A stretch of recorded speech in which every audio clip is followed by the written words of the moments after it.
નમસ્કાર દર્શક મિત્રો, મિસ્ટર ગુજરાત ન્યૂઝમાં આપનું સ્વાગત છે। અયોધ્યામાં રામલલ્લાની પ્રાણ પ્રતિષ્ઠાને 1 વર્ષ પૂર્ણ। જામનગરમાં જશ્ન જોવા મળ્યો હતો। 3 દુકાનદારોએ વિના મૂલ્યે પાન, ચા અને નાસ્તો વિતરણ કર્યો હતો। જામનગરમાં પ્લોટ પોલીસ ચોકી ઠાકર ડિલક્સ પાન દ્વારા ઇન્દ્રજીતસિંહ ચૌહાણ દ્વારા આયોજિત આજે રામ મંદિરને 1 વર્ષ પૂર્ણ થયું છે, ત્યારે તારીખ 11 વાગ્યાના સમયે 11 મિનિટે 11,111 પાન પ્રસાદી રૂપે પબ્લિકને ફ્રીમાં વિતરણ કરવામાં આવ્યું હતું।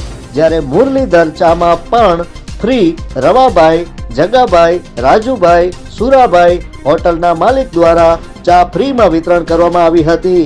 તેમજ હિંગળાજ અલ્પાહાર વિજયભાઈ તથા કપિલભાઈ દ્વારા ગાંઠિયા, જલેબી પણ ફ્રીમાં પ્રસાદી રૂપે વિતરણ કરવામાં આવી હતી। જામનગરમાં પ્લોટ પોલીસ ચોકી પાસે જશ્નનો માહોલ જોવા મળ્યો હતો। જોતા રહો મિસ્ટર ગુજરાત ન્યૂઝ, સત્યતાની સાથે સ્પષ્ટ વાત।